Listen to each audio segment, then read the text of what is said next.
आज का जो हमारा टॉपिक है वो है संघवाद। क्या है भाई? संघवाद। पिछले अध्याय में हमने पावर शेयरिंग यानी कि सत्ता की साझेदारी इसको कंप्लीट करा था, जो कि क्लास 10th का पॉलिटिकल साइंस का पहला चैप्टर है। ठीक है, राजनीति विज्ञान का पहला अध्याय है और ये जो है अध्याय नंबर 2 जिसका नाम है संघवाद यानी फेडरलिज्म। ठीक है, तो welcome to study blog education YouTube channel. आपका स्वागत है स्टडी ब्लॉग एजुकेशन के यूट्यूब चैनल पर। और आज जो हम पढ़ने जा रहे हैं वो आपको पता चल गया होगा, संघवाद। इसको हम समझेंगे, जानेंगे। और जैसा कि मैंने पहले ही बताया था कि चैप्टर 1, 2 और 3 तो ये कनेक्टेड हैं आपस में, तो 1 की वीडियो आप जरूर देखिएगा। बाकी इसको भी देख सकते हैं और देख सकते हैं कि आपको देखना चाहिए। तो चलिए इसको शुरू करते हैं हम। ठीक है, इससे पहले केवल एक ही रिक्वेस्ट है और वो ये है कि आप लाइक शेयर करिएगा, कमेंट करिएगा, नीचे सब्सक्राइब करिएगा चैनल को अगर आपने अभी तक सब्सक्राइब नहीं किया है। तो हम चलते हैं इसकी तरफ, जो है संघवाद। समझेंगे पूरे ही चैप्टर को, एनसीईआरटी से पढ़ेंगे। ठीक है, ताकि आपको दिक्कत ना हो। ठीक है, अगर आपको नोट्स से पढ़ने हैं तो भी आप प्लेलिस्ट में वीडियो देख सकते हैं, वहां भी आपको मिल जाएंगी वीडियो। ठीक है, नोट्स के लिए भी एनसीईआरटी से पढ़ना भी अच्छा रहता है। तो अध्याय 2 है ये। चलिए, लाइक शेयर कर दिया सर? कर दो यार, सब्सक्राइब कर दो चैनल को अगर आपने अभी तक नहीं किया तो। देखिए, इस चैप्टर में हम बेसिकली क्या पढ़ने वाले हैं उसका इंट्रोडक्शन यहाँ पर दिया गया है।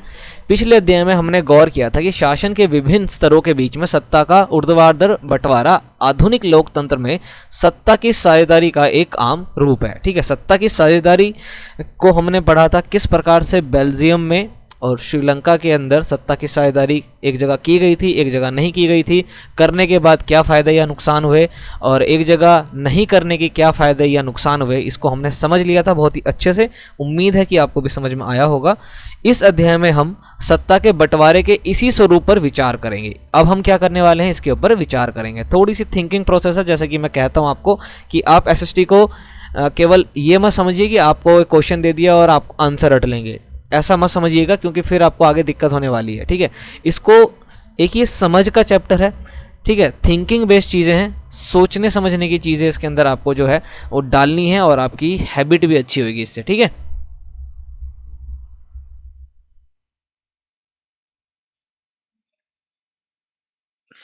चलिए। ठीक है, तो इसके अंदर इसी के स्वरूप पर विचार करेंगे। इसे आमतौर पर संघवाद कहते हैं। ठीक है,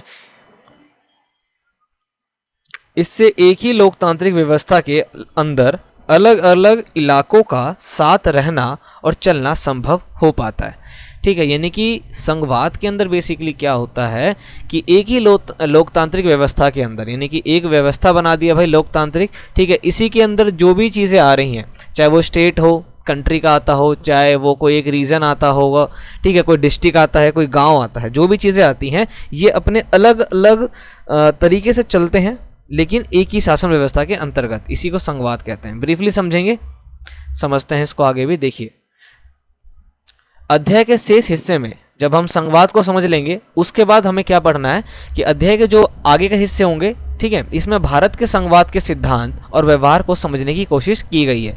तो यहां से आपको क्वेश्चन काफी ज्यादा देखने को मिलेंगे आपके बोर्ड के एग्जाम में भी, जिसमें आपसे भारत के संघवाद का सिद्धांत क्या था, ऑब्जेक्टिव क्या है, ठीक है, ये पूछा जा सकता है आपको। और ये किस प्रकार का व्यवहार करता है, मतलब किस प्रकार के जो है इसकी कैरेक्टरिस्टिक्स हैं। ठीक है, संघीय ढांचे से संबंधित संवैधानिक प्रावधानों पर चर्चा के बाद इस अध्याय में संघवाद को मजबूत करने वाली नीतियों और राजनीति का विश्लेषण किया जाएगा। क्या किया जाएगा भाई? विश्लेषण किया जाएगा। ठीक है, अध्याय के आखिर में हम भारतीय संघवाद के नए और तीसरे स्तर यानी कि स्थानीय शासन की चर्चा करेंगे, जिसको पंचायत समिति भी बोलते हैं, एमसीडी।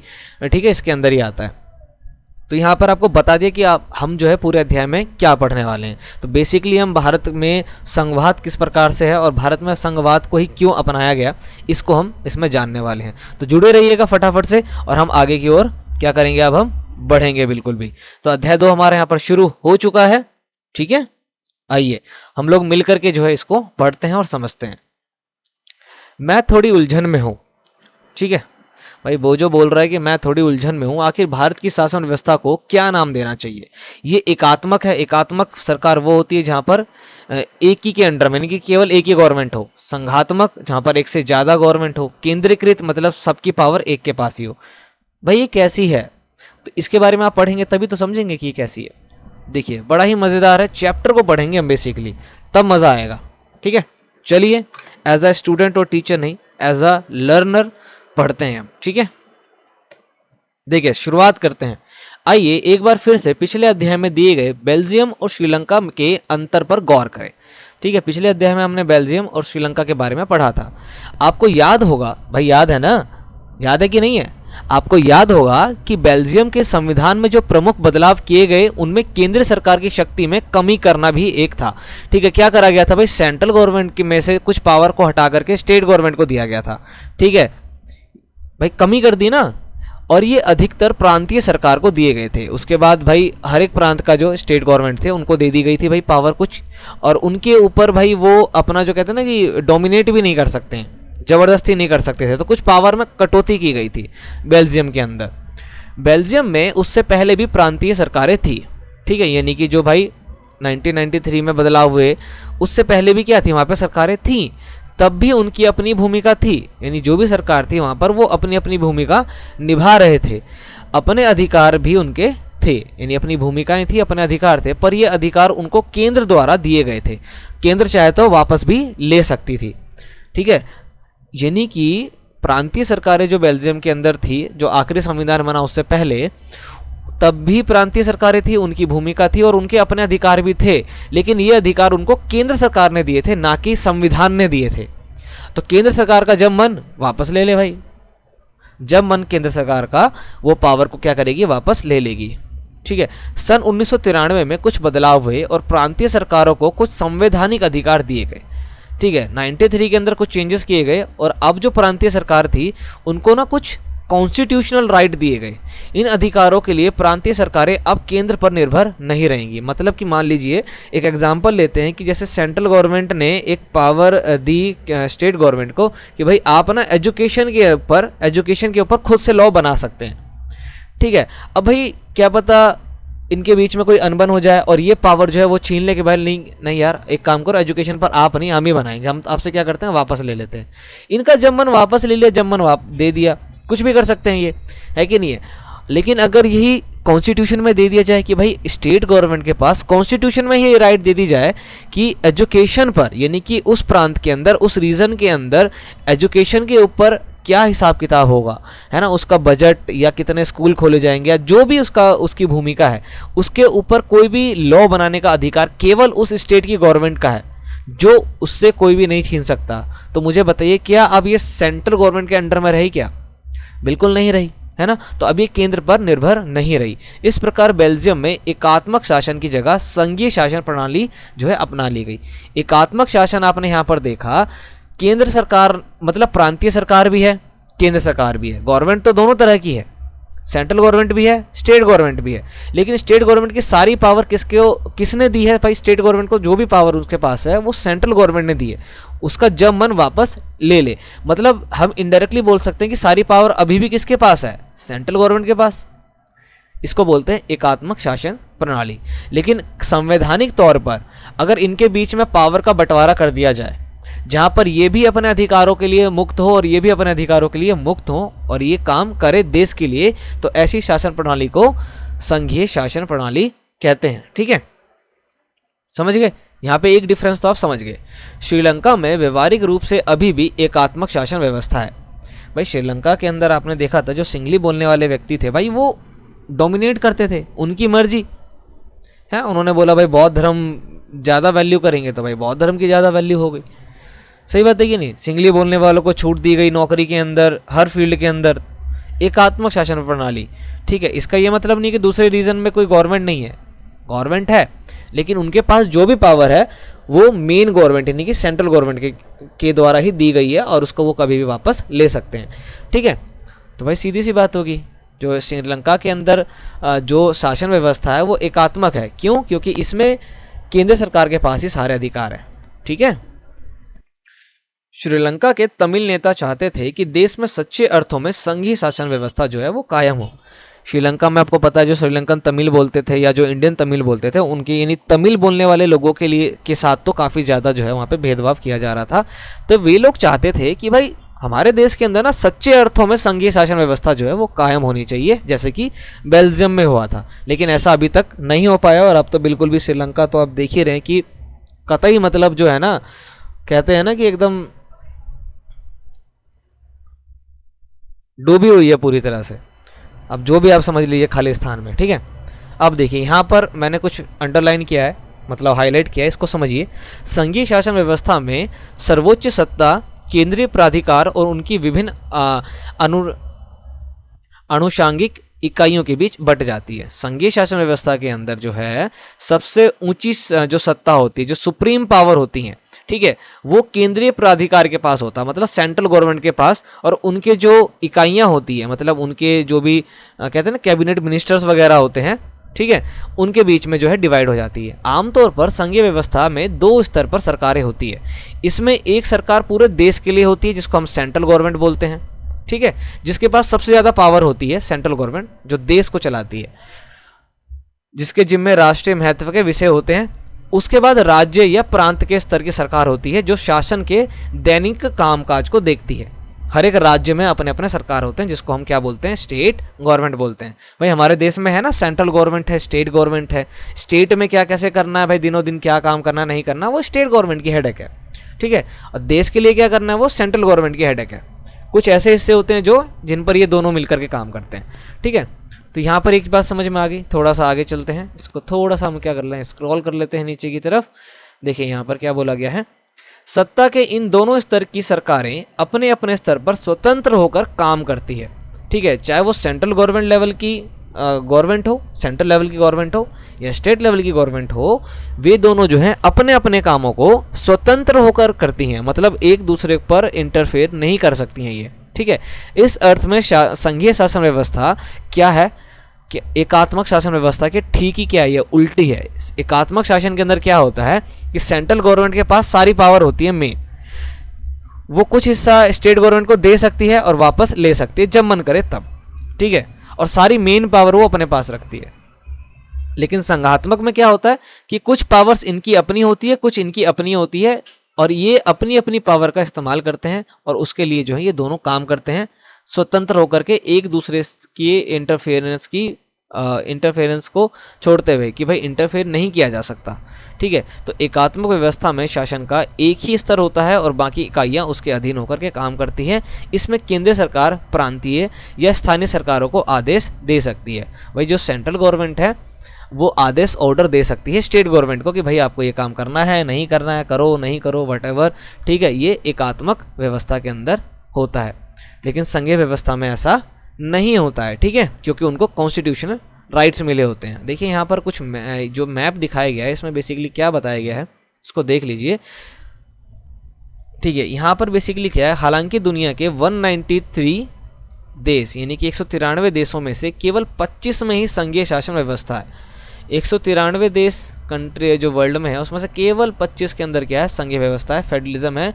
लेकिन इन देशों में दुनिया की 40% जनसंख्या रहती है, मतलब कि भाई केवल 25 देशों के अंदर 40% जो है दुनिया के लोग रहते हैं। दुनिया के अधिकतर बड़े देश जो है वो संघीय व्यवस्था में चलते हैं, ठीक है। ये आपके लिए एक फैक्ट है। संघीय व्यवस्था किस किस देश के अंदर है वो आपको यहाँ पर रेड से दिखा रखा है, आप यहाँ पर देख सकते हैं। चलते हैं हम आगे बढ़ते हैं, ठीक है। तो संघीय व्यवस्था आप समझ गए होंगे कि भाई संघीय व्यवस्था के अंदर क्या होता है। केंद्र सरकार, जो राज्य सरकार होती है इसको प्रांतीय सरकार बोलते हैं, वो केंद्र सरकार पर हर एक चीज के लिए डिपेंड नहीं होती है, ठीक है।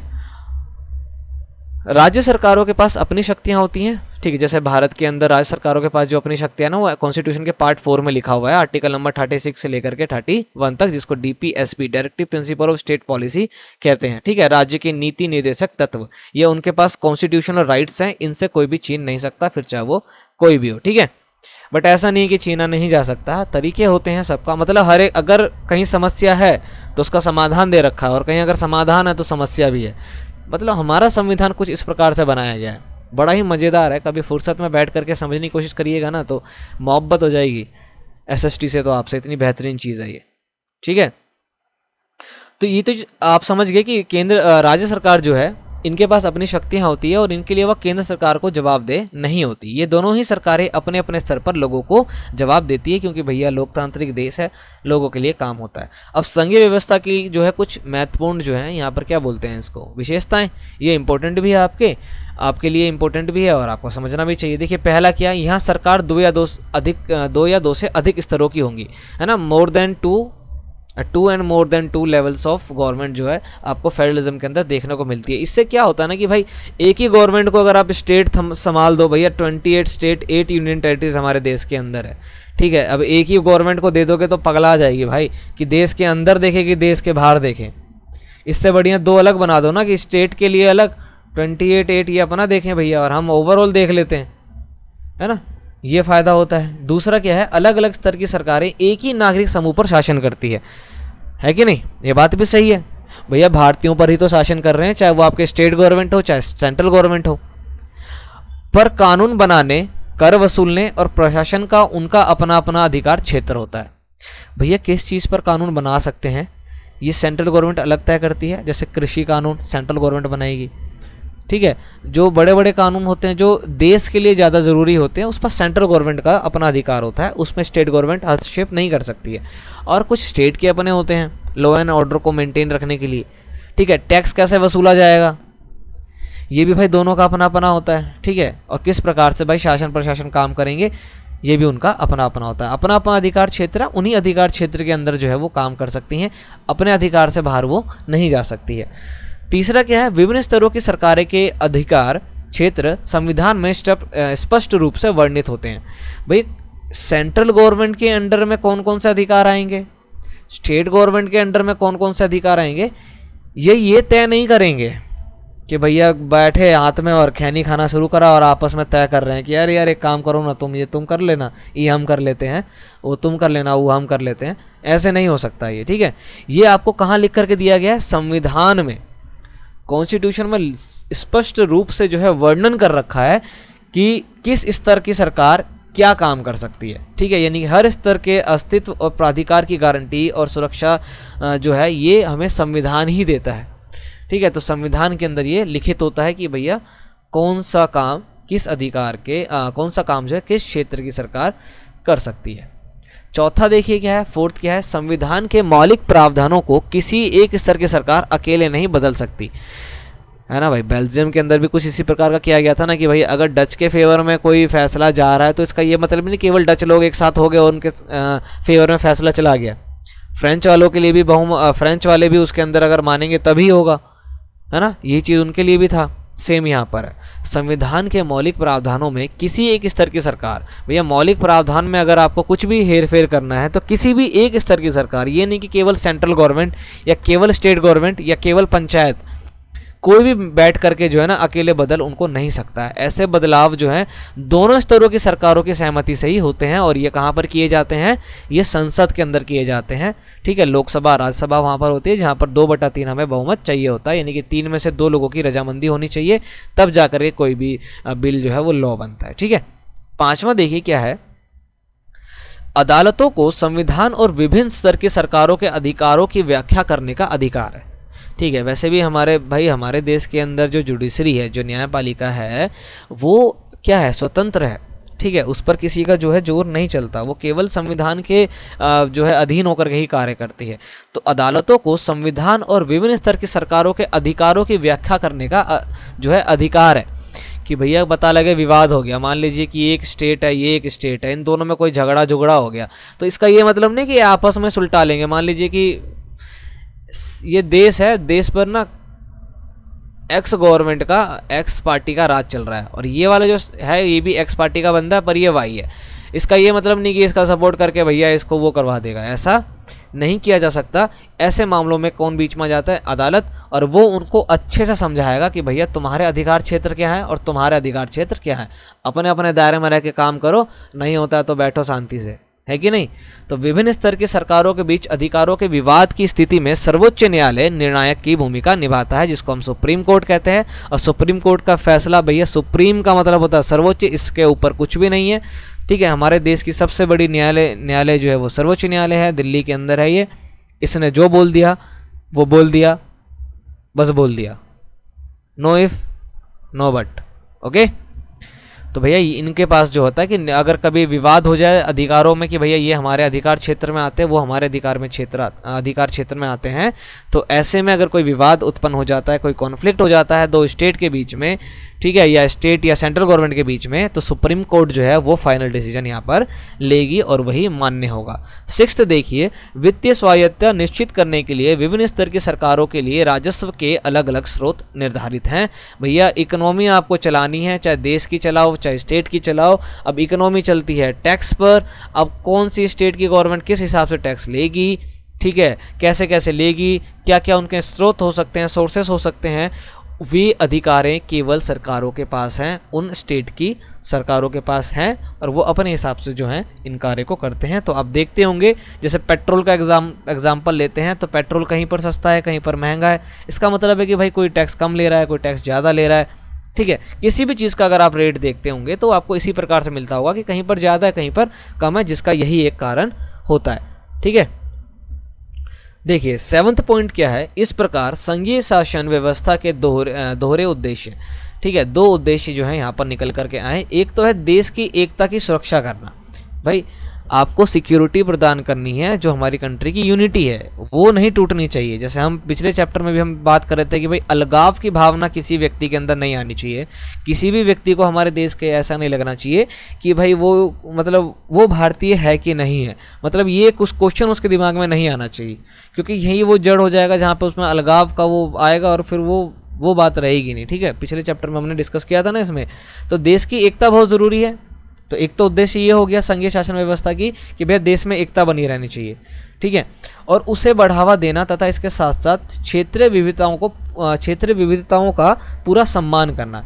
हमारा देश जो है ना, बेसिकली हमारा जो देश है भारतीय, भाई विविधताओं का देश है, डाइवर्सिटी इतनी ज़्यादा है कि भैया पग पग पर पानी बदल जाता है। स्टेट टू स्टेट छोड़िए, कुछ किलोमीटर चलेंगे तो पहनावा बदल जाएगा, बोली बदल जाएगी, भाषा बदल जाएगा, रंग रूप बदल जाएगा, रहन सहन का तरीका बदल जाएगा, भोजन बदल जाएगा, है ना। इतनी ज़्यादा डाइवर्सिटी है हमारे देश के अंदर, तो इसका मजाक नहीं उड़ाना है। कल्चर है, सभी का अपना कल्चर है, हर तरह की कम्युनिटी हमारे देश में रहती है। उन सभी कम्युनिटीज़ के जो भी कल्चर्स हैं उनका आपको क्या करना है, सम्मान करना है, ठीक है। किसी भी कम्युनिटी के कल्चर का आप अपमान नहीं करेंगे, क्योंकि अगर आप सम्मान नहीं करेंगे, अपमान करेंगे, तो भाई देश की एकता को ही नुकसान होगा। तो भाई दो उद्देश्य जो हैं संघीय शासन व्यवस्था के, फेडरलिज्म के, एक तो हो गया कि कंट्री के अंदर जो है यूनिटी बनाए रखना है, और दूसरा जो है जो रीजनल डाइवर्सिटी है उसको जो है पूरी तरह से क्या करना है, उसका सम्मान करना है, ठीक है। तो ये अच्छे से हो जाता है इनके बीच में, इसीलिए जो है संघीय शासन व्यवस्था हमारे भारत के अंदर अपनाई गई है, ठीक है। इस कारण संघीय शासन व्यवस्था, ऊपर आ जाते हैं हम फटाफट से, चलिए। इस कारण संघीय शासन व्यवस्था के गठन और कामकाज के लिए दो चीजें सबसे ज्यादा महत्वपूर्ण है। विभिन्न स्तरों की सरकारों के बीच सत्ता के बंटवारे के नियमों पर सहमति होनी चाहिए, ठीक है। भाई सत्ता का बंटवारा किस प्रकार किया जाएगा, ये अलग अलग स्तरों की जो सरकार है, चाहे वो सेंट्रल गवर्नमेंट हो, स्टेट गवर्नमेंट हो या रीजनल गवर्नमेंट हो, उनके बीच में सहमति होनी चाहिए और इनका एक दूसरे पर भरोसा भी होना चाहिए, ठीक है। दो चीज़ें आपको मिली, दो चीज़ें मिली कि नहीं मिली, एक तो हो गया एक दूसरे पर क्या होना चाहिए, भरोसा होना चाहिए, और दूसरा क्या है, सहमति होनी चाहिए, ठीक है। आदर्श संघीय शासन व्यवस्था में ये दोनों पक्ष होते हैं, आपसी भरोसा और साथ रहने की सहमति। भैया आपस में एज अ पॉलिटिशियन या एज अ अपोजिशन आप कितना भी भेदभाव या डिबेट करें, बट एज अ सिविलियंस तो आपको एक रहना चाहिए, ये सबके लिए है, ठीक है। जितना ये देश आपका है भैया उतना सबका ही है, इस देश में रहने वाले प्रत्येक व्यक्ति का है, चाहे वो किसी भी जाति धर्म किसी का भी हो। तो आपसी भरोसा काफ़ी ज़्यादा ज़रूरी है और साथ रहने की सहमति होनी चाहिए, ठीक है। ये दो बातें जो है काफ़ी ज़्यादा महत्वपूर्ण होती है। चलिए ऊपर देखते हैं, केंद्र और विभिन्न राज्य सरकारों के बीच सत्ता का बंटवारा हर संघीय सरकार में अलग अलग किस्म का होता है। भाई देश की स्थिति को देखते हुए, देश की डाइवर्सिटी को देखते हुए जो है इसको तय किया जाता है कि उस देश के अंदर केंद्र सरकार और राज्य सरकारों के बीच में किस प्रकार से जो है पावर का डिवीजन किया जाएगा, पावर को किस प्रकार से शेयर किया जाएगा, ठीक है।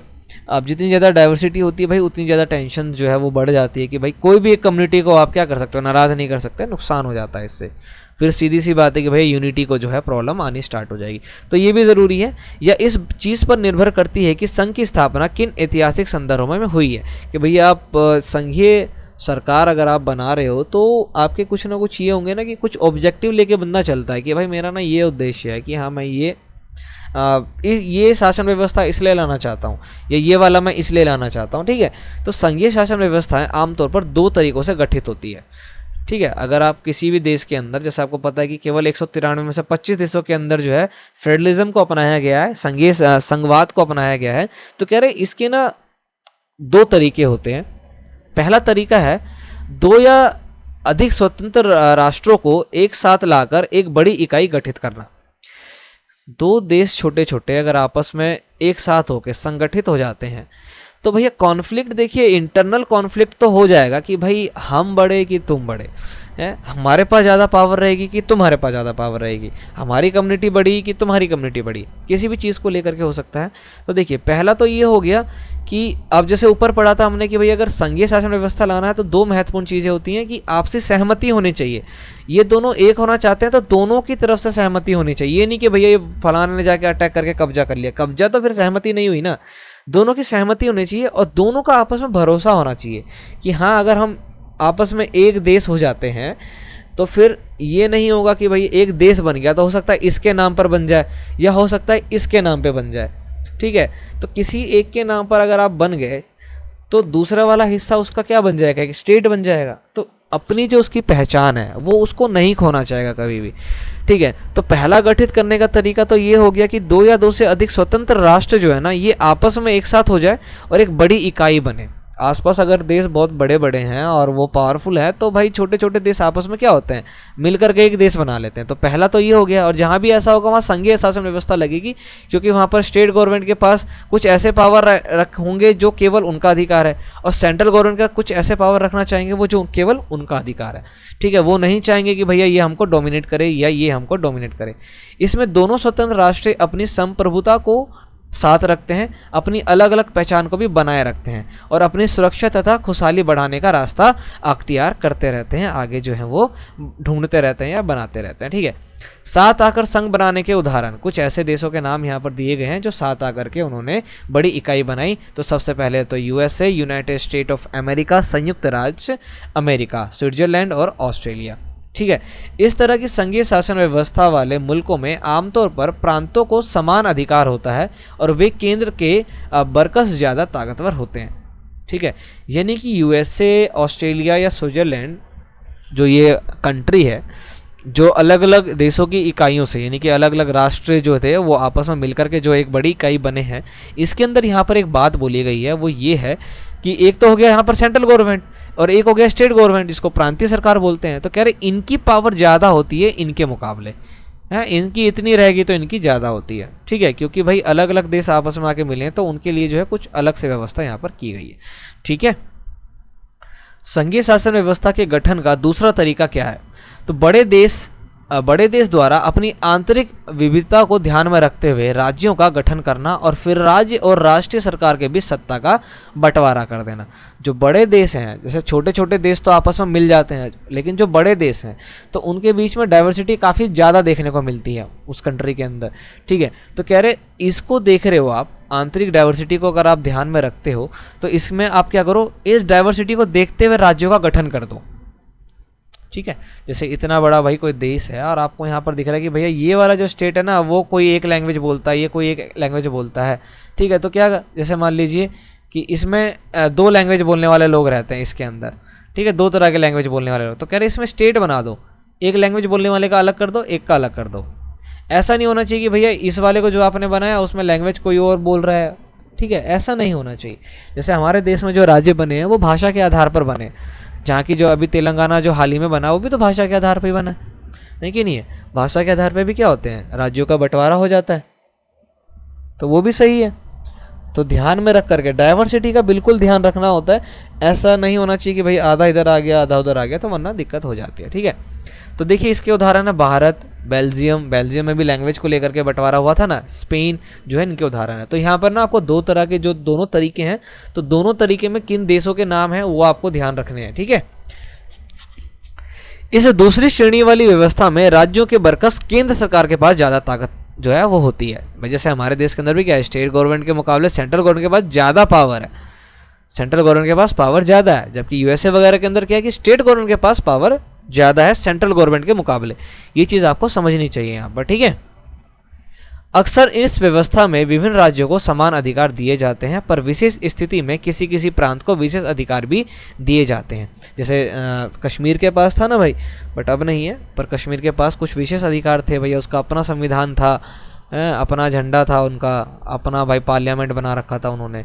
अब यहाँ पर एक वर्ड आता है अधिकार क्षेत्र, ये होता क्या है इसको देख लेते हैं। एक ऐसा दायरा, एक ऐसा क्षेत्र जिस पर किसी का वैधानिक अधिकार हो, ठीक है। यह दायरा भौगोलिक सीमा के अंतर्गत परिभाषित होता है अथवा इसके अंतर्गत कुछ विषयों को भी रखा जा सकता है। कुछ अधिकार क्षेत्र बेसिकली वो एक दायरा है जहां पर वैधानिक मतलब कानून बनाने का कोई एक दायरा है कि भैया आप ना इस लेवल तक ये कानून बना सकते हैं, ठीक है। इसी दायरे को क्या बोलते हैं, अधिकार क्षेत्र। किसी भी राज्य का एक अधिकार क्षेत्र होता है कि वो इसी एरिया तक काम कर सकता है, ठीक है।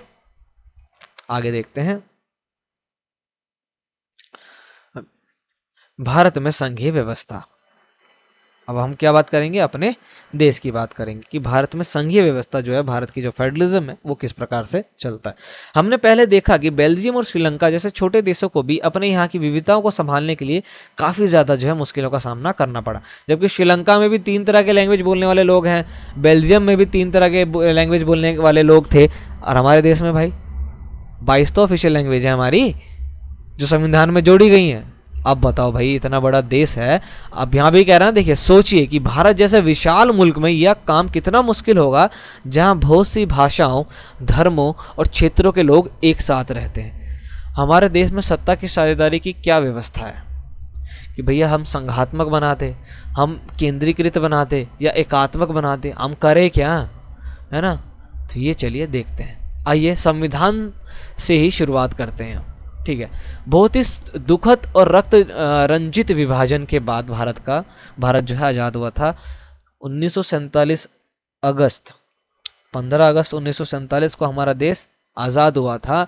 और कुछ देर पहले 14 अगस्त 1947 को एक देश का जन्म हुआ जिसका नाम था पाकिस्तान। ये बंटवारा इतना सुखद नहीं था। सुखद कहने का मतलब ऐसा नहीं था कि भैया कि चलो ठीक है यार दे दिया उनको, खत्म करो अब हम ठीक से रहते हैं। इतना मार धाड़, इतना सिक्को और पता नहीं कितना मार धाड़ हुआ था, कितना खून खराब हुआ, कितने लोगों की जानें गई हैं इस बंटवारे के अंदर। इस दिन को तो कभी भी भूला नहीं जा सकता है, ठीक है। तो कह रहे बहुत ही दुखद और रक्त रंजित विभाजन के बाद भारत जो है आज़ाद हुआ था। भारत को आज़ाद कराया किसने था भाई, माउंटबेटन ने। भारत का बंटवारा किसने करा था, लॉर्ड माउंटबेटन ने। ये आप याद रखना, ठीक है। तो आज़ादी के कुछ समय बाद ही अनेक स्वतंत्र रजवाड़े भारत में विलीन हो गए। भारत जब आज़ाद हुआ था ना, तो भाई आज़ादी मिली तो केवल वो एरिया आपको मिले थे जो अंग्रेजों के हाथ में थे, है ना। डच का भी था, पुर्तगाली भी थे, कब्जा करके बैठे हुए थे, और कुछ स्वतंत्र प्रांत भी थे जहां पर राजा वगैरह थे। तो 553 प्रांतें जो थी वो स्वतंत्र थी, जिसमें से भाई आराम से 553 या आई थिंक लगभग इतना ही 500 से ऊपर जो रियासतें थी वो स्वतंत्र थी। इनमें से बहुत सारे क्या 3 को छोड़ करके बाकी सारे जो है ना भारत में विलीन हो गए, ठीक है भैया। अब लड़ते थोड़ी भाई हमसे, भारत में विलीन हो गए कि भाई ठीक है हम भारत का हिस्सा बनना चाहते हैं। 3 ही थे जो रह गए थे, जूनागढ़, हैदराबाद और जम्मू कश्मीर। तो जूनागढ़ में जो है लोकमत करवा लिया था, वोट डलवा लिया था। हैदराबाद में पुलिस कार्रवाई करवा ली गई थी। और श्रीलंका कह रहा हूँ, जम्मू कश्मीर के अंदर जो है एग्रीमेंट करवा लिया गया था ना, उनको जो कुछ अलग से प्रावधान दे दिए गए थे संविधान के अंदर, जो कि अब तो हटा दिए गए हैं। अब तो पूर्णतः जो है जम्मू कश्मीर जो है वो हमारा हिस्सा है, ठीक है भाई। हमारा था, हमारा है, हमारा ही रहेगा, ओके। तो कह रहे हैं कि भाई भारत के अंदर जो है जब ये विलीन वगैरह हो, ये सारा काम क्या है भाई, आयरन मैन ऑफ इंडिया किसको बोलते हैं, नीचे कमेंट करके मुझे बताइएगा। ये काम किसने करा था, ठीक है, ये मुझे बताइएगा। इन प्रांतों को भाई भारत में विलीन कराने का काम किसका था, भारत को एक करने का काम किसका था, ठीक है। उन व्यक्ति का नाम आप नीचे कमेंट में ज़रूर दीजिएगा। और मैं अगर हिंट आपको चाहिए तो मैं दे देता हूँ, विश्व की सबसे ऊंची मूर्ति जो है उन्हीं की बनाई गई है, जो कि गुजरात के अंदर है, ठीक है। आइए आगे हम देख लेते हैं। तो देखिए अब भैया भारत में इतने सारे संघ थे, इतने मतलब 500 से ज़्यादा रियासतें आपस में मिली, तो भाई हो सकता है ना कि अगर उनको अच्छा नहीं लगे तो आगे जाकर के विद्रोह कर दे और अलग हो जाए। तो भारत का संविधान जब बना ना, तो संविधान के पहले ही भाग के पहले ही आर्टिकल में क्या लिख दिया गया, भारतीय संविधान ने भारत को राज्यों का संघ घोषित कर दिया। ठीक है, भारत को राज्यों का क्या कर दिया, संघ घोषित कर दिया। ठीक है, अब इसमें से कोई अलग नहीं हो सकता अपने चाह से। ठीक है, इसमें संघ शब्द नहीं आया, पर भारतीय संघ का गठन संघीय शासन व्यवस्था के सिद्धांत पर हुआ है। अब ये आपको यहाँ पर आंसर मिल गया कि भारत के अंदर किस प्रकार की शासन व्यवस्था है, एकात्मक है, केंद्रीकृत है कि संघीय शासन व्यवस्था है। तो भारत में संघीय शासन व्यवस्था है। ठीक है, आर्टिकल नंबर 1 ही बोलता है कि भारत राज्यों का क्या है, एक संघ है और इसको अलग नहीं किया जा सकता, कोई भी राज्य हमसे अभी अलग नहीं हो सकता है। ठीक है, आइए हमने ऊपर संघीय व्यवस्था के लिए जिन 7 विशेषताओं का जिक्र किया था उन्हें फिर से देख लेते हैं। हम देख सकते हैं कि ये सभी बातें भारतीय संविधान के विभिन्न प्रावधानों पर लागू होती है। संविधान ने मौलिक रूप से 2 स्तर की शासन व्यवस्था जो है वो बनाई। जैसा कि आपको पता है हमारे देश में भी संघ सरकार यानी कि जिसे केंद्र सरकार भी बोलते हैं, सेंट्रल गवर्नमेंट, और राज्य सरकार जिसको स्टेट गवर्नमेंट बोलते हैं, दोनों ही हैं, दोनों है ना सर। और केंद्र सरकार को पूरे भारत संघ का जो है वो देख रेख करना होता है, प्रतिनिधित्व करना होता है, जबकि स्टेट गवर्नमेंट जो है अपने स्टेट को देखती है। बाद में पंचायत और नगर पालिकाओं के रूप में संघीय शासन व्यवस्था का तीसरा स्तर भी इसमें जोड़ा गया था। ठीक है, तो अभी 3 लेवल की गवर्नमेंट है, सेंट्रल गवर्नमेंट, स्टेट गवर्नमेंट और पंचायत समिति। ठीक है, गांव में पंचायत समिति, शहरों में नगर पालिका। किसी भी संघीय व्यवस्था की तरह अपने यहाँ भी तीनों स्तर की शासन व्यवस्थाओं के अपने अपने अलग अलग अधिकार क्षेत्र हैं। संविधान में स्पष्ट रूप से केंद्र और राज्य सरकारों के बीच विधायी अधिकारों को 3 हिस्सों में डिवाइड किया गया है कि भैया वो किन किन हिस्सों पे कानून बना सकते हैं। देखिए वो 3 हिस्से बहुत ज़्यादा है। ठीक है, यूनियन लिस्ट कहते हैं, एक को स्टेट लिस्ट बोलते हैं और एक को कॉन्करेंट लिस्ट बोलते हैं। हिंदी में संघ सूची, राज्य सूची और समवर्ती सूची। संघ सूची, संघ बोले तो केंद्र। भैया केंद्र सरकार किस किस प्रावधान पर या किस किस चीज पर कानून बना सकती है वो इसमें लिखा गया है। प्रतिरक्षा, विदेशी मामले, बैंकिंग, संचार और मुद्रा जैसे राष्ट्रीय महत्व के विषय यानी ऐसे जो देश से जुड़े मुद्दे हैं उस पर केवल और केवल सेंट्रल गवर्नमेंट ही कानून बना सकती है। पूरे देश के लिए इस मामलों में एक तरह की नीतियों की जरूरत होती है। इसी कारण जो है इन विषयों को संघ सूची में डाला गया है। संघ सूची में वर्णित विषयों के बारे में कानून बनाने का जो अधिकार है वो केवल किसके पास है भाई, केंद्र सरकार के पास है। इसी प्रकार से दूसरी सूची है, इसको स्टेट लिस्ट बोलते हैं। राज्य सूची, इसमें पुलिस, राज्य की पुलिस किस प्रकार काम करेगी, राज्य का व्यापार, वाणिज्य, कृषि और सिंचाई जैसे प्रांतीय और स्थानीय जो महत्व हैं उसके विषय इसमें रखे गए हैं। राज्य सूची में वर्णित विषयों के बारे में सिर्फ एक वर्ड आया है, सिर्फ राज्य सरकार ही कानून बना सकती है। यहां पर सेंट्रल गवर्नमेंट इंटरफेयर नहीं कर सकती। ठीक है, जैसे ऊपर स्टेट गवर्नमेंट इंटरफेयर नहीं कर सकती है, उसी प्रकार से राज्य सूची में सेंट्रल गवर्नमेंट इंटरफेयर नहीं कर सकती है। लेकिन कुछ ऐसे मामले होते हैं जिस पर इन दोनों को, ये दोनों जो है मिलकर के कानून बनाते हैं, उसे कहते हैं समवर्ती सूची। ठीक है, इसमें शिक्षा, वर्ण, मजदूर संघ, विवाह, गोद लेना और उत्तराधिकार जैसे विषय इसके अंदर डाले जाते हैं, जिस पर केंद्र सरकार और राज्य सरकार जो है साझी दिलचस्पी में आते हैं, मिलकर के जो है अपनी सहमति से जो है, मतलब दोनों की सहमति से इसमें क्या बनाए जाते हैं, कानून बनाए जाते हैं। लेकिन लेकिन लेकिन इन विषयों पर कानून बनने का अधिकार राज्य और केंद्र सरकार दोनों को है। लेकिन जब दोनों के कानूनों में टकराव हो जाए, विवाद हो जाए, ठीक है, टकराव हो जाए कि भैया ये नहीं ये नहीं ये नहीं, तो केंद्र सरकार ने जो कानून बनाया है ना, तो वही जो है इस पर मान्य हो जाता है, केंद्र सरकार वाला कानून जो है वो लागू हो जाएगा। ठीक है, अब यहां पर कह रहे हैं कि भाई एक सवाल उठता है कि जो विषय इनमें से किसी सूची में नहीं आते, कुछ ऐसे विषय हैं जो ना समवर्ती सूची में आते हैं, ना संघ सूची में आते हैं और ना ही राज्य सूची में आते हैं, तो भैया उस पर कौन कानून बनाएगा। जैसे कि कंप्यूटर सॉफ्टवेयर जैसे विषय, कह रहे भाई ये किस अधिकार क्षेत्र में आएंगे, क्योंकि ये संविधान बनाने के तो बाद आए हैं। भाई जब संविधान बना थे तब थोड़ी कंप्यूटर सॉफ्टवेयर था, वो तो बाद में आए हैं। तो कह रहे फिर इस पर, तो कह रहे भाई ये सारे जो विषय होते हैं वो केंद्र सरकार के अधिकार क्षेत्र में ही चले जाते हैं। यानी ऐसे विषय जो संविधान में नहीं लिखे गए हैं और अभी हैं, उस पर भी कानून कौन बना सकता है, केंद्र सरकार बना सकती है। ठीक है, यहां तक आप समझ गए होंगे। चलिए आगे देखते हैं। हमने ऊपर देखा कि सबको साथ लेकर चलने की नीति मानकर बड़ी अधिकतर बड़ी संख्या हमने ऊपर देखा कि, दोबारा पढ़ लेते हैं, हमने ऊपर देखा कि सबको साथ लेकर, एक वर्ड आया भाई, सबको साथ लेकर चलने की नीति मानकर बनी अधिकतर बड़ी संघीय व्यवस्थाओं में साथी इकाइयों को बराबर अधिकार नहीं मिलते हैं। भाई कुछ ऐसे अधिकार होते हैं, कुछ ऐसे होते हैं कि भाई थोड़ी सी पावर ज्यादा रखनी पड़ती है सेंट्रल गवर्नमेंट को, ठीक है भैया। आपके घर में भी मम्मी पापा, आप, बड़ा भाई, छोटा भाई सब होता है, लेकिन ज्यादा थोड़ी सी पावर किसके पास होती है? पापा मम्मी के पास, यानी पेरेंट्स के पास है। फिर बड़े भाई में थोड़ी डिवाइड होती है, फिर आपको मिलता है फ्रीडम, है कि नहीं? ऐसे ही यहाँ पर भारतीय संघ के सारे राज्यों को भी बराबर अधिकार नहीं है। कुछ राज्यों को विशेष दर्जा जो है प्राप्त किया गया है, जैसे कि असम, नागालैंड, अरुणाचल प्रदेश और मिजोरम, ठीक है। अपने विशिष्ट सामाजिक और ऐतिहासिक परिस्थितियों के कारण भारत के संविधान के कुछ प्रावधानों में, जैसे कि अनुच्छेद 371 जिसको अभी हटा दिया गया है, ठीक है, जो कश्मीर से रिलेटेड था, इसके तहत विशेष शक्तियों का लाभ उठाते हैं, जिसको अभी हटा दिया गया है, ठीक है। अभी ये आर्टिकल मान्य नहीं है, 371 और 35A इसको हटा दिया गया है। इससे कश्मीर के पास विशेष अधिकार थे कि वहां पर जो है कोई और लोग नहीं जा सकते थे, बस नहीं सकते थे, वगैरह वगैरह, ठीक है। इसी कारण उनका अलग संविधान था, अलग पार्लियामेंट था, अलग झंडा था, जिसको अब हटा दिया गया है, ठीक है। ये विशेष शक्तियां स्वदेशी लोगों, उनकी संस्कृति और सरकारी सेवाओं में अधिमान्य रोजगारों के भूमि अधिकारों के संरक्षण के संबंधों में स्पष्ट रूप से उपयोगी होती है। 371 को अब हटा दिए गए, ठीक है। भारतीय संघ की कई बड़ी इकाइयों को बहुत ही कम अधिकार है, ठीक है। भारतीय संघ की जो कई इकाई हैं, इकाई मतलब कोई जो कई सारे पार्ट हैं, उनके पास बहुत ही कम अधिकार है। ये वैसे छोटे इलाके हैं, एमसीडी वगैरह बेसिकली, जो आकार के चलते स्वतंत्र प्रांत नहीं बन सके, स्वतंत्र प्रांत नहीं बन सके, मतलब जैसे जो यूनियन टेरिटरीज है बेसिकली, इन्हें किसी मौजूदा प्रांत में विलीन करना ही संभव नहीं था। चंडीगढ़ या लक्षद्वीप, ठीक है, चंडीगढ़ या लक्षद्वीप अथवा देश की राजधानी दिल्ली जैसे इलाके इसी कोटि में आते हैं, और इन्हें केंद्र शासित प्रदेश भी कहा जाता है। यूनियन टेरिटरीज है भाई हमारी, ठीक है। इन क्षेत्रों को राज्यों वाले अधिकार नहीं है। यूनियन टेरिटरी के पास ना राज्य वाले अधिकार नहीं होते हैं। जैसे दिल्ली के अंदर, दिल्ली ही एक ऐसा यूनियन टेरिटरी है।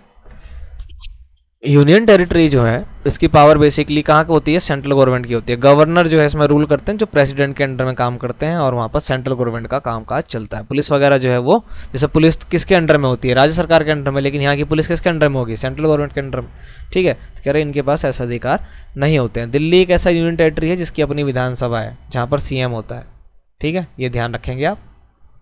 बाकी किसी भी यूनियन टेरिटरी जो है विधानसभा के अंतर्गत नहीं आती है, वहां पर सीएम नहीं है, वहां इलेक्शन नहीं होते हैं, ठीक है। तो राज्य तो चला लीजिए, मतलब दिल्ली को आप रूल तो कर सकते हैं, जैसे केजरीवाल यहाँ पे हमारे क्या है, चीफ मिनिस्टर हैं, कर सकते हैं, लेकिन यहाँ के पुलिस वगैरह जो है, प्रशासन जो है वो सेंट्रल गवर्नमेंट के अंडर में होती है, ठीक है। इन इलाकों को शासन चलाने का विशेष अधिकार केंद्र सरकार को ही प्राप्त है। 1 नंबर का क्वेश्चन है या 2 नंबर का, जो भी है, ये आपके सामने है। केंद्र और राज्य सरकारों के बीच सत्ता का यह बंटवारा हमारे संविधान की बुनियादी बात है। अधिकारों के इस बंटवारे में बदलाव करना आसान नहीं है। अकेले संसद इस व्यवस्था में बदलाव नहीं कर सकती। ऐसे किसी भी बदलाव को पहले संसद के दोनों सदनों में 2/3 बहुमत से मंजूर किया जाना होता है। दो जो सदन है वो क्या है? लोकसभा, राज्यसभा। राज्यसभा उच्च सदन है, ठीक है, लोकसभा निचला सदन है। दोनों ही सदनों में ये 2/3 से बहुमत से पारित करना पड़ता है, मतलब 3 में से 2 लोगों की इसमें मंजूरी होनी चाहिए। फिर कम से कम आधे राज्यों की विधानसभाओं से उसे मंजूरी करवानी पड़ती है। तो इतना आसान नहीं है किसी भी चीज़ को बदल देना, ठीक है। जैसे भैया आप चले कि यूनियन टेरिटरी को स्टेट बना देते हैं, तो वो इतना आसान नहीं हो पाता। संवैधानिक प्रावधानों और कानूनों के क्रियान्वयन की देखरेख में न्यायपालिका महत्वपूर्ण भूमिका निभाती है। कि भैया हमारे संविधान के अकॉर्डिंग तो लेजिस्लेचर और जो हमारा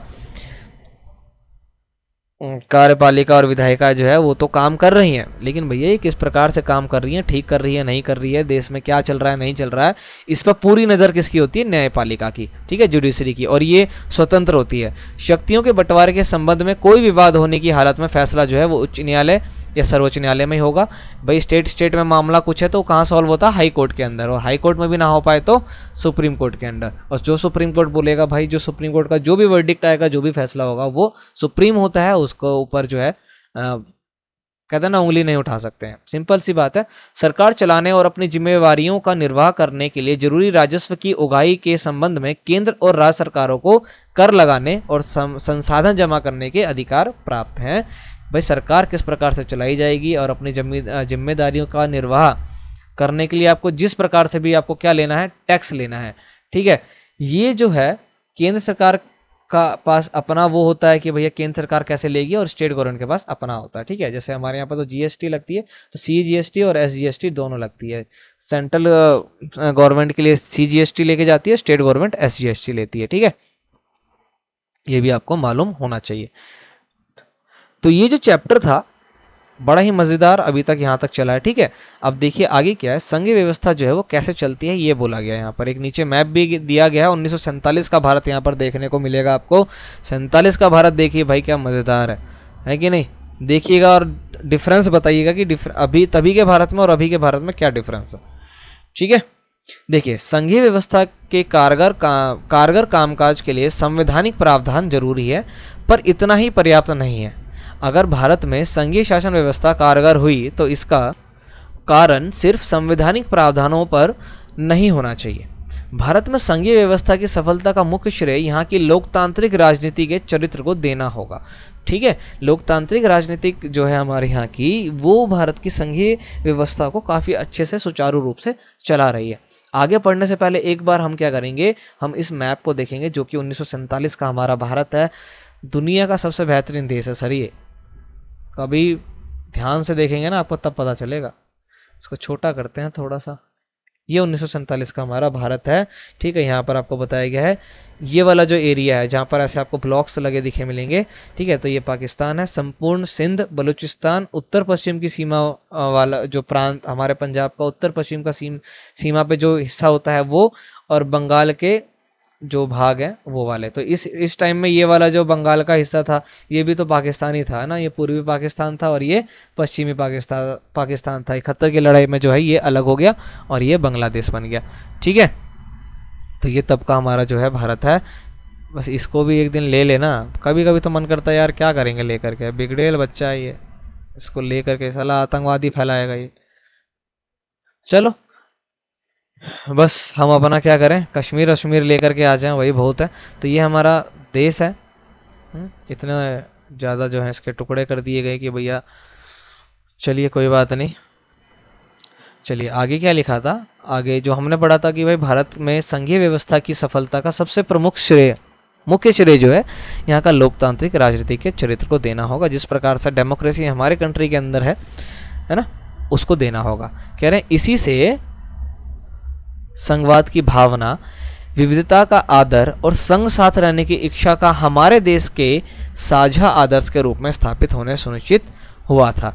आइए कुछ प्रमुख बातों पर गौर करें जिनसे पता चलता है कि यह काम किस तरह से हो पाया। कि भैया हमारे यहाँ पर संघीय शासन व्यवस्था भी लागू कर दी गई, तो इसका सबसे बड़ा कहते हैं कि भाई मुख्य कारण जो है वो ये नहीं है कि जो कॉन्स्टिट्यूशन के अंदर प्रावधान कर दिए गए हैं, जो उसमें आर्टिकल्स या जो राइट्स दे दिए गए हैं वो नहीं है, बल्कि यहाँ की जो डेमोक्रेसी है, जो लोगों को राइट्स दिए गए हैं ना, उसने सबसे बड़ा जो है यहाँ पर रोल निभाया। तो देखते हैं कि भैया इस वजह से ऐसा क्या हुआ कि हमारे कहते हैं ना कि यार हमारा देश जो है डाइवर्सिटियों का क्या मतलब, डाइवर्सिटीज की कंट्री है हमारी, इतनी विभिन्नता है यहाँ पर कि अब जवाब नहीं है। कभी आप निकलिएगा, देखिएगा, सोचिएगा तो आपको पता चलेगा। उसके बावजूद हम लोग एक साथ रहते हैं, ये तो चमत्कार ही है ना। कह रहे ये कैसे संभव हो पाया, तो हमारे बीच आपसी भावना, आपसी प्रेम, भाईचारा बहुत ज्यादा है, ठीक है, बहुत ज्यादा है भाई। ऐसे नहीं तोड़ सकता कोई भी हमारे बीच का आपसी प्रेम, चाहे वो किसी भी धर्म जाति का व्यक्ति हो। ये कुछ ही होते हैं जो केवल मतलब नरक से आ जाते हैं, वो ऐसी हरकतें करते हैं और फिर वो केवल भोले भाले लोगों को फंसा लेते हैं और फिर वो लोग जो हैं इस प्रकार की हरकतें करने लग जाते हैं। अदरवाइज हमें अलग कर दे ऐसा तो दुनिया में पैदा नहीं हुआ कोई, है सही बात है कि नहीं। तो कह रहे हैं कि भाई इसी वजह से देखते हैं कि ऐसा क्या हुआ। तो भाषाई राज्य, देखिए हमारे भारत का जो विभाजन नहीं, मतलब जो भी राज्य इसमें बने हैं, ठीक है, राज्यों का जो भी बंटवारा हुआ है वो भाषा के उसकी वजह से हुआ है, ठीक है, भाषा के आधार पर हुआ है।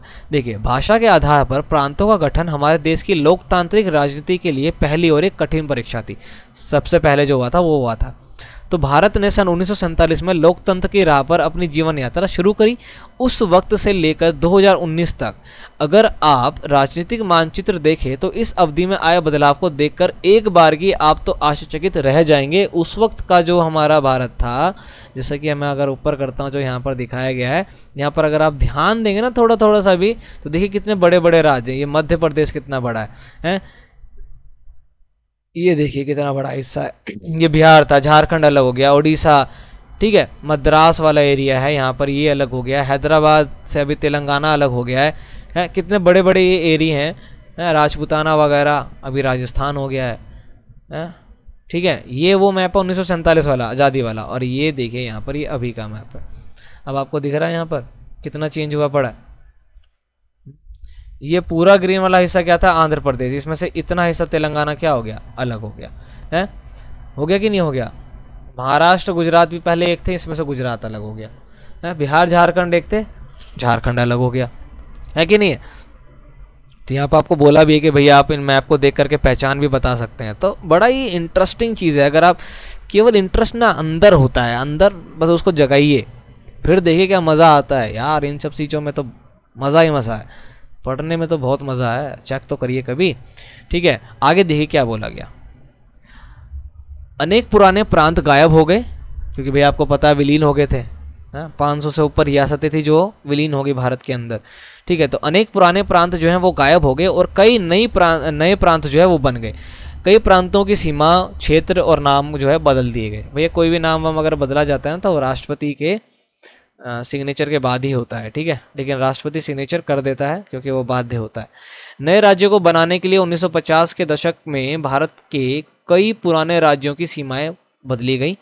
ऐसा यह सुनिश्चित करने के लिए किया गया कि एक भाषा बोलने वाले लोग एक राज्य में आ जाएं। ये ध्यान रखने वाली चीज़ है कि जो हमारे यहाँ पे जो भी अभी भी बंटवारा जो भी हुआ है, या जो भी स्टेट वगैरह की बाउंड्रीज के अंदर जो भी चेंजेस किए जाते हैं, उसका ध्यान केवल ये रखा जाता है कि एक तरह की भाषा बोलने वाले लोग जो है ना वो बेसिकली एक ही एरिया में आ जाए, एक ही स्टेट में आ जाए, वो ज़्यादा अच्छा होता है।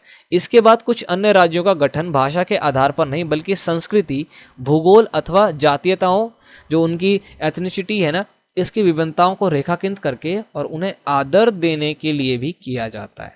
भैया किसी राज्य की संस्कृति बिल्कुल अलग है, तो भैया कहते हैं कि इसको एक कर दो, यहाँ पर भाषा नहीं संस्कृति की वजह से क्या करो, इनको अलग राज्य बना दो। किसी राज्य की जियोग्राफिकल कंडीशन इस प्रकार की है तो कहते हैं भाई इसको जियोग्राफिकल कंडीशन की वजह से एक कर दो। ठीक है, इसके अंदर भाई नागालैंड, उत्तराखंड और झारखंड राज्य शामिल है। ये वो एरिया हैं जो अपनी संस्कृति, भूगोल या जातीयताओं के कारण जो है इनकी सीमाओं में परिवर्तन किया गया है। ठीक है, देखिए आगे देखते हैं।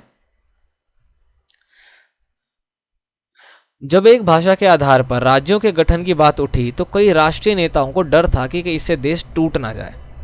भैया भाषा के आधार पर अगर देश में राज्यों की बात उठी तो आज राज्यों की बात उठ रही है, क्योंकि भैया हमारे देश में भाषाएं भी तो इतनी हैं, कितनी सारी भाषाएं बोली जाती है, तो फिर तो हर भाषा वाला व्यक्ति क्या बोलेगा, हमारे को अलग स्टेट बना दो, तो फिर तो और दिक्कत हो जाएगी भैया, इतने चीफ मिनिस्टर, इतने इलेक्शंस कहाँ से होंगे। तो ये एक डर था कि भाई से देश टूट ना जाए। अभी तो हमने एक किया यार, दोबारा कैसे तोड़ देंगे इसको। केंद्र सरकार ने इसी के चलते राज्यों का पुनर्गठन कुछ समय के लिए टाल दिया, कह रही कि भाई अभी हम कर ही नहीं रहे। ठीक है, पर हमारा अनुभव बताता है कि भाषावार राज्य बनाने से देश ज़्यादा एकीकृत और मजबूत हुआ।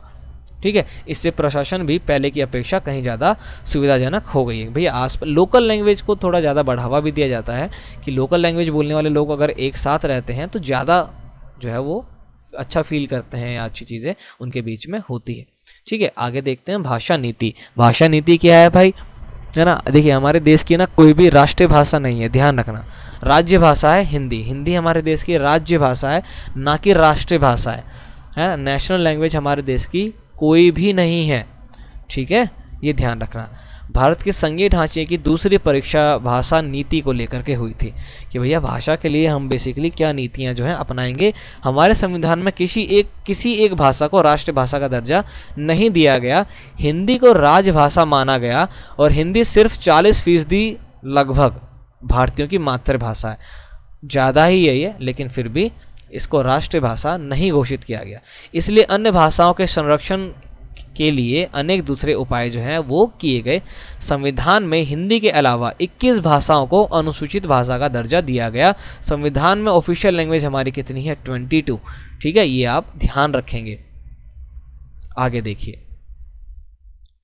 केंद्र सरकार के किसी पद का उम्मीदवार इनमें से किसी भी भाषा में परीक्षा दे सकता है, बशर्ते उम्मीदवार जो भी है, जो भी कैंडिडेट एग्जाम देने जा रहा है ठीक है, उसको इसका ऑप्शन चुनना पड़ेगा कि वो किसी भी लैंग्वेज में आंसर देना चाहता है। जैसे कि आप एसएसटी अभी हिंदी में पढ़ रहे हैं, अब भाई आपको ऑप्शन अगर दिया जाएगा कि आपकी मान लीजिए लैंग्वेज जो है वो लोकल लैंग्वेज जो है वो कन्नड़ है और आपकी मर्जी भाई आप कन्नड़ में आंसर देना चाहते हैं तो आप बिल्कुल दे सकते हैं, केवल आपको ऑप्शन में चुनना पड़ेगा कि मैं अपना आंसर कन्नड़ में देना चाहता या चाहती हूँ। ठीक है, आपको कोई भी मना नहीं कर सकता।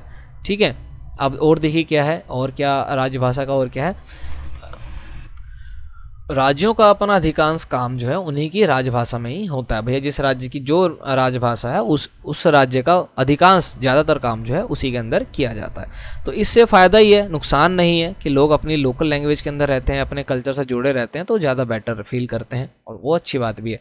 श्रीलंका के ठीक उलट हमारे देश में नेताओं ने हिंदी के उपयोग को बढ़ावा देने के मामले में बहुत सारी सावधानी जो है वो बढ़ती थी। भाई श्रीलंका के अंदर सिंगली बोलने वाले जो लोग थे उनकी मेजोरिटी थी 74%, लेकिन तमिल वगैरह बोलने वालों पर उन्होंने काफ़ी सारा मतलब अत्याचार ही कह सकते हैं उसको ना, कि भैया व्यवहार ही एकदम खराब करके रख दिया था। लेकिन हमारे यहाँ पर मेजोरिटी है हिंदी बोलने वालों की, लेकिन हम लोग या जो नेता हिंदी बोलते हैं या जिनकी मातृभाषा हिंदी है वो इस तरह का बर्ताव नहीं करते या दूसरे लैंग्वेज को छोटा नहीं दिखाते हैं। ठीक है, ये काफ़ी अच्छी बात है। संविधान के अनुसार सरकारी कामकाज की भाषा के तौर पर अंग्रेजी का प्रयोग 1965 में बंद हो जाना चाहिए था। ठीक है, बेसिकली क्या था, 1965 तक अंग्रेजी का उपयोग बंद हो जाना चाहिए था, लेकिन गैर हिंदी भाषी क्षेत्र में जो है इसकी मांग की गई। मतलब कुछ ऐसे क्षेत्र थे जिसमें हिंदी नहीं बोली जाती थी किसी भी तरह से, ना उनकी लोकल मदर टंग थी और ना ही लोकल लैंग्वेज थी हिंदी, तो उनकी अपनी होगी मान लो कन्नड़ वगैरह तेलुगु वगैरह। तो उन्होंने बोला कि यार एक काम करो ना, आप अंग्रेजी का प्रयोग जो है आप जारी रखो, अंग्रेजी का प्रयोग क्या करो आप जारी रखो। तो अंग्रेजी को केंद्र सरकार ने हिंदी के साथ साथ अंग्रेजी को राजकीय कामों में प्रयोग की अनुमति देकर इस विवाद को सुलझा दिया कि भैया ठीक है, एसोसिएट लैंग्वेज है हमारी। ठीक है, अंग्रेजी जो हमारी एसोसिएट लैंग्वेज है, ऑफिशियल एसोसिएट लैंग्वेज है, OAL कहते हैं इसको, ध्यान रखना कि भैया अगर आप कुछ ऐसे स्टेट में चले जाते हैं जहाँ पर आपको वहाँ की ना मातृभाषा आती है और ना ही राज्य भाषा आती है, ठीक है, और उन लोगों को आपकी भाषा नहीं आती है, तो आप इंग्लिश में कामकाज को कर सकते हैं। अनेक लोगों का मानना था कि इस समाधान से अंग्रेजी भाषी अभिजन को काफ़ी ज़्यादा ही लाभ पहुंचेगा।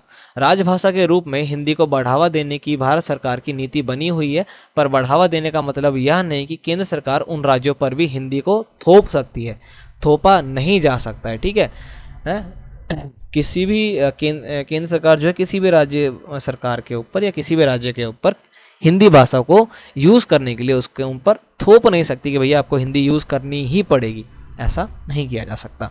भारतीय राजनेताओं ने इस मामले में जो लचीला रुख अपनाया ना, उसी से हम श्रीलंका जैसी स्थिति में पहुंचने से बच गए। अदरवाइज भैया श्रीलंका में तो क्या हुआ आपने पहले चैप्टर में पढ़ा ही है, लेकिन अगर अभी के टाइम में अगर आप देख रहे होंगे ना श्रीलंका में क्या हो रहा है, तो और समझ जाएंगे आपकी क्या है। विद्रोह वाला पूरा का पूरा सिविल वॉर ना जाने कितनी बार श्रीलंका के अंदर हुआ। ठीक है, अब है केंद्र राज्य संबंध, रिलेशंस बिटवीन भाई central government and state government. केंद्र सरकार केंद्र राज्य संबंधों में लगातार आए बदलाव का यह उदाहरण बताता है कि व्यवहार में संघवाद किस तरह से मजबूत हुआ है। संघवाद के अंदर बेसिकली क्या आता भैया, आपसी भरोसा, एक दूसरे पर भरोसा और आपसी सहमति।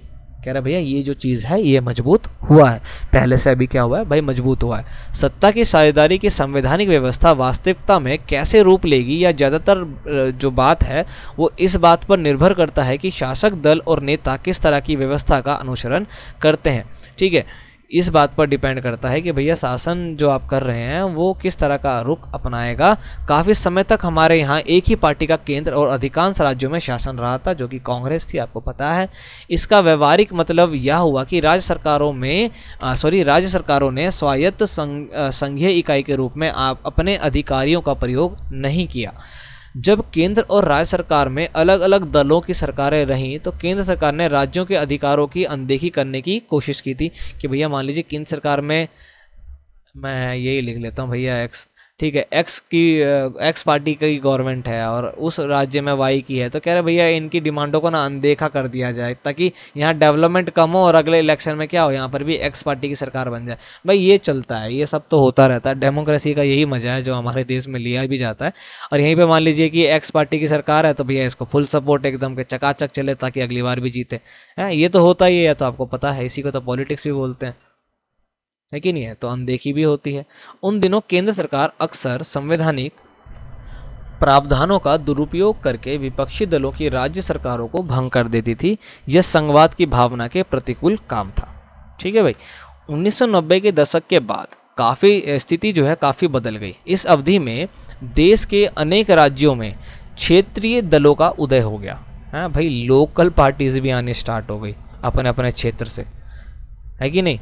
जैसा कि आजकल भी आप लोग देखते होंगे।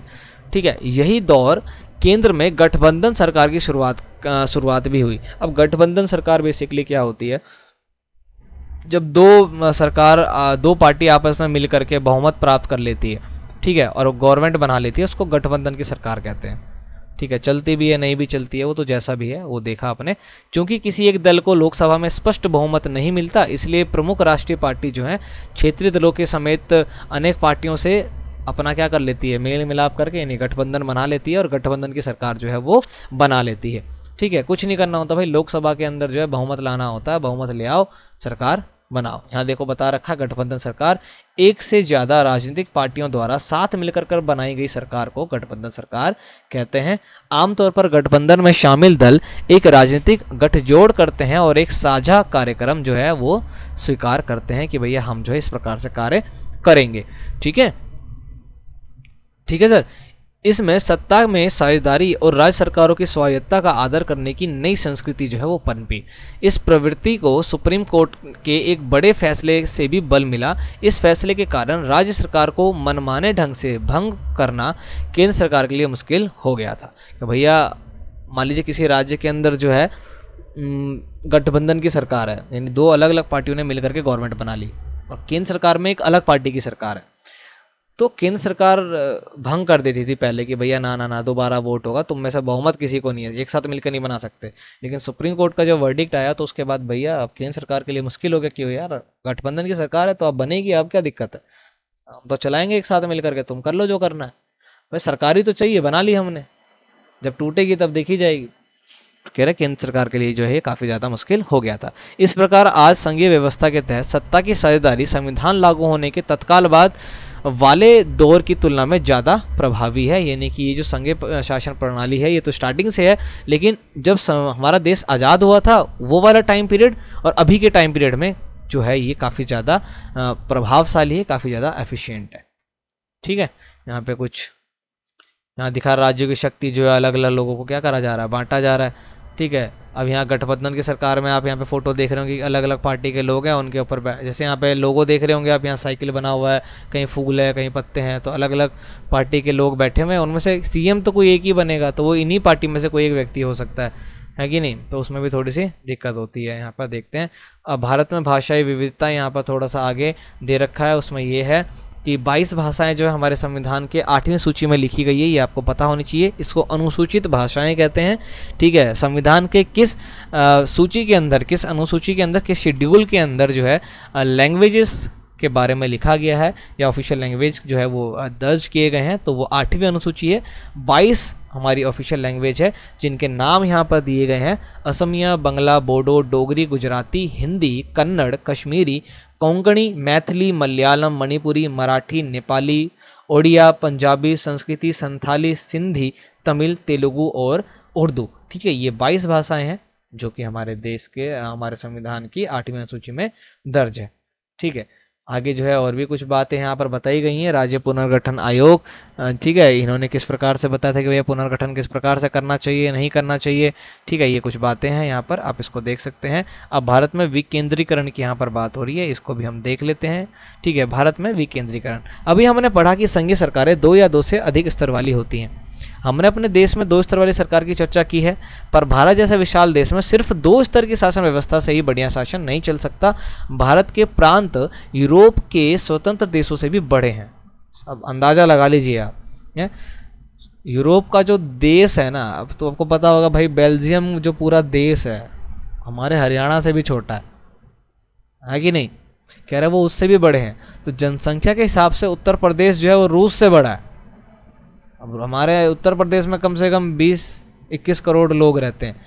अब अंदाजा लगा लो भाई, रूस दुनिया का सबसे बड़ा देश है क्षेत्रफल में, और कह रहे कि भाई जनसंख्या के हिसाब से हमारा उत्तर प्रदेश उससे बड़ा है। महाराष्ट्र लगभग जर्मनी के बराबर है, और भारत के अनेक राज्य खुद भी अंदरूनी तौर पर विविधताओं से भरे हुए हैं।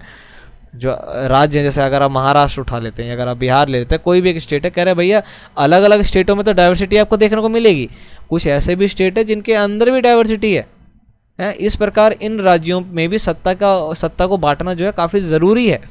जरूरत पड़ गई थी तो भारत में संघीय सत्ता की साझेदारी 3 स्तरों पर करने की जरूरत है, जिसमें तीसरा स्तर जो है वो क्या आ गया था, स्थानीय सरकार। ठीक है, इसको लोकल गवर्नमेंट भी कहते हैं और इसको प्रांतीय स्तर की सरकार भी कहते हैं। ठीक है, ये भाई प्रांतीय स्तर की सरकार के नीचे आ जाए, इन स्टेट गवर्नमेंट के अंडर में आ जाए। भारत में सत्ता के विकेंद्रीकरण के पीछे यही तर्क दिया गया, ठीक है, कि भैया भारत के अंदर एक और लेवल की गवर्नमेंट जो है वो होनी चाहिए। एक और दे दो सर, 2 तो हैं, एक और दे दो। क्या दे दिया हमारे को, पंचायत समिति पकड़ा दी भैया।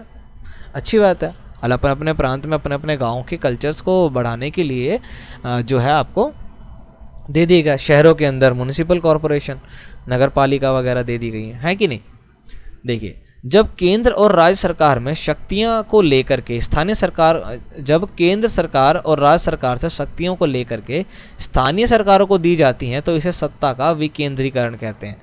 भैया पहले इन दोनों के पास ही पावर थी, कह रहा भैया एक और बना, थोड़ा तुम दे दो, थोड़ा इसको दे दो, हैं? दोनों से लेकर के पावर जो है वो इसको दे दी गई। कह रहे इसको क्या बोलते हैं, सत्ता का विकेंद्रीकरण।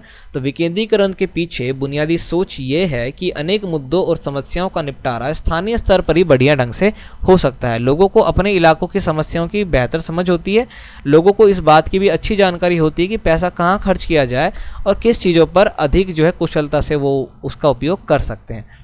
इसके अलावा स्थानीय स्तर पर लोगों को फैसले में सीधे भागीदारी बनने का भी स्वभाव क्या बोलते हैं उसको भाई, कि अपॉर्चुनिटी मिल जाती है। भाई पंच वगैरह, आप सरपंच वगैरह में अगर कभी गए होंगे, पंचायत समिति में गए होंगे, तो इसी प्रकार से कार्य उसमें चलता रहता है। ठीक है, इससे लोकतांत्रिक भागीदारी की भी आदत उनके अंदर पड़ जाती है और स्थानीय सरकारों की स्थापना स्वशासन के लोकतांत्रिक सिद्धांत को वास्तविक बनाने के लिए सबसे अच्छा ये एक तरीका है जो हमने अपनाया भी है। तो हमारे देश के अंदर पंचायत समिति आ गई है कि नहीं, पंचायती राज आ गया। विकेंद्रीकरण की जरूरत हमारे संविधान में भी स्वीकार की गई। इसके बाद से गांव और शहर के स्तर पर सत्ता में विकेंद्रीकरण की कोशिशें शुरू हो गई। सभी राज्यों में गांव के स्तर पर ग्राम पंचायतों और शहरों में नगर पालिकाओं की स्थापना की गई। मैंने इसको अंडरलाइन भी कर रखा है, अंडरलाइन क्या बोलते हैं इसको, हाईलाइट कर रखा है ताकि आपका ध्यान इसके ऊपर रहे। ठीक है, तो राज्यों के अंदर जो गाँव वाले हिस्से हैं वहां पर ग्राम पंचायत और जो शहर वाले हिस्से हैं वहां पर नगर पालिका की स्थापना की गई, पर इन्हें राज्य सरकारों से सीधे नियंत्रण में रखा गया कि भाई इसके ऊपर कौन कंट्रोल करेगा, तो राज्य सरकार, यानी कि किसी ना किसी तरह से ये एमएलए के अंडर में ही काम करेंगे। इन स्थानीय सरकारों के लिए नियमित ढंग से चुनाव नहीं कराए जाते थे। इनके पास ना तो अपना कोई अधिकार था और ना ही संसाधन, मतलब बना दिया गया था लेकिन संवैधानिक जो है अभी इनको वो नहीं मिला था। जब तक संविधान में लिख करके नहीं मिलेगा तब तक भैया आपको राइट्स नहीं दिए जाएंगे, सीधी सी बात है। ठीक है, तो इनको दिया नहीं दिया, संसाधन पकड़ा दिया, ठीक है, नहीं दिया तो कोई बात नहीं। ठीक है, नाम मात्र के रहे, यानी ये जो विकेंद्रीकरण हुआ था, जो पावर दी गई थी वो केवल नाम मात्र का था, पर वास्तविक विकेंद्रीकरण की दिशा में एक बड़ा कदम 1992 में उठाया गया। संविधान में संशोधन करके लोकतांत्रिक शासन व्यवस्था में इस तीसरे स्तर को ज्यादा शक्तिशाली और प्रभावी बनाया गया। 1992 में संशोधन अमेंडमेंट किया गया कॉन्स्टिट्यूशन के अंदर में, जहां पर पंचायत राज्य या पंचायत समिति और नगर पालिकाओं को संवैधानिक अधिकार दिए गए। अब जब संवैधानिक अधिकार मिल जाएंगे ना, तो ये इनके पास अपने कुछ कॉन्स्टिट्यूशनल राइट्स हो जाएंगे जो इनसे कोई नहीं छीन सकता। पहला है, अब स्थानीय स्वशासी निकायों के चुनाव नियमित रूप से कराना संवैधानिक बाध्यता है। पहले चुनाव नियमित नहीं थे, अब चुनाव को क्या कर दिया गया, सबसे पहले नियमित कर दिया गया और ये बाध्य बनाएगा कि भैया चुनाव होने ही चाहिए। निर्वाचित स्वशासी निकायों के सदस्य तथा पदाधिकारियों के पदों में अनुसूचित जातियों, अनुसूचित जनजातियों और पिछड़े जातियों के लिए सीटें जो आरक्षित कर दी गई, यानी कि रिजर्वेशन दिया गया किनको, एससी एसटी वगैरह को जो है इसके अंदर, ओबीसी को रिजर्वेशन दिया गया कि भैया ये लोग भी इसके अंदर जो है वो काम करें।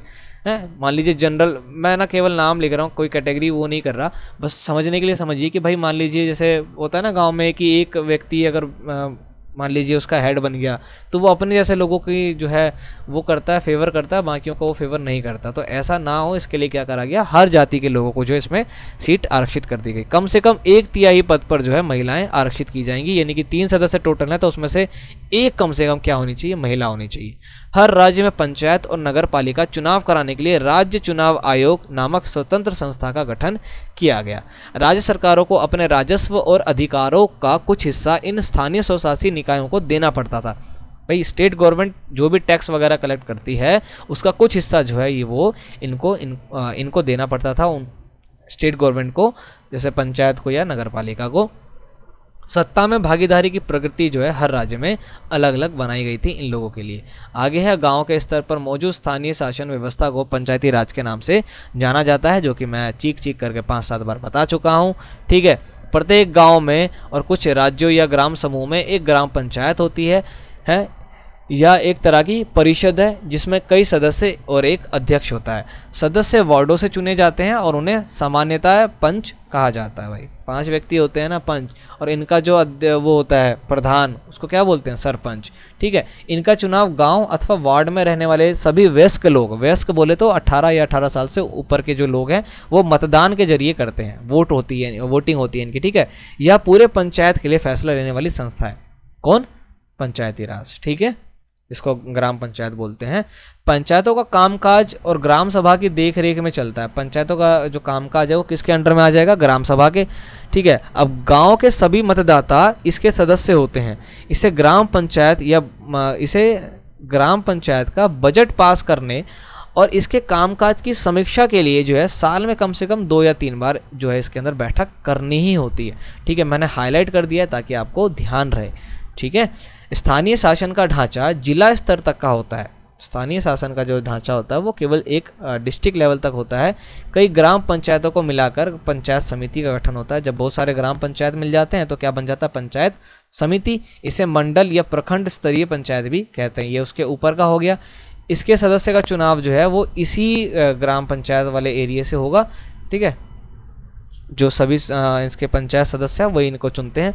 किसी जिले की सभी पंचायत समितियां को मिलाकर के जिला परिषद का गठन होता है। अब 3 चीजें आपने यहाँ पर देख ली, एक है ग्राम पंचायत, इसके ऊपर होता है ग्राम सभा या मंडल या प्रखंड स्तरीय पंचायत, और उसके ऊपर होता है जिला परिषद। ठीक है, यानी कि जो तीसरे लेवल की गवर्नमेंट है वो भी 3 हिस्सों में डिवाइडेड है। सबसे ऊपर जिला परिषद, उसके नीचे कौन है, उसके नीचे है हमारा प्रखंड स्तरीय पंचायत, और जिसको ग्राम क्या कहते हैं, पंचायत समिति बोलते हैं, और सबसे नीचे जो है वो है ग्राम पंचायत, है कि नहीं। जिला परिषद के अधिकांश सदस्यों का चुनाव होता है।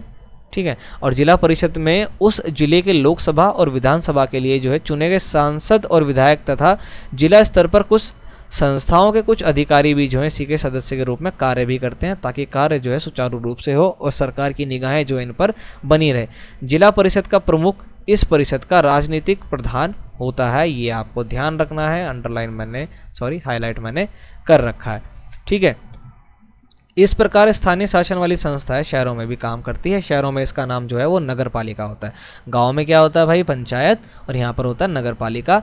बड़े शहरों में नगर निगम का गठन होता है। ठीक है, नगर पालिका और नगर निगम दोनों का कामकाज निर्वाचित प्रतिनिधि ही करते हैं, जो इलेक्ट होकर के आते हैं वही करते हैं। नगर पालिका प्रमुख नगर पालिका के राजनीतिक प्रधान होते हैं।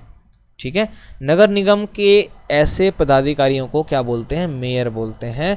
ठीक है, स्थानीय सरकारों की यह नई व्यवस्था दुनिया में लोकतंत्र का अब तक का सबसे बेहतरीन नमूना है। ये समझे कि नहीं समझे, सबसे बेहतरीन नमूना है जो हमने ये तीसरे लेवल की गवर्नमेंट को भी 3 हिस्सों में डिवाइड कर दिया है, और उन 3 हिस्सों को भी हमने बेसिकली जो है सबके लिए अलग अलग कर दिया है। सबके लिए बोले अलग अलग कैसे, तो शहरों के लिए अलग और गांव के लिए अलग। ठीक है, तो ये बहुत बड़ा हमारा क्या है, एक प्रयोग है जो कि अभी तक सफल भी है। नगर पालिकाओं और ग्राम पंचायतों के लिए करीब 36 लाख लोगों का चुनाव होता है। ठीक है, यह संख्या अपने ही आप में दुनिया के कई देशों की कुल आबादी से ज्यादा है भाई, समझिए।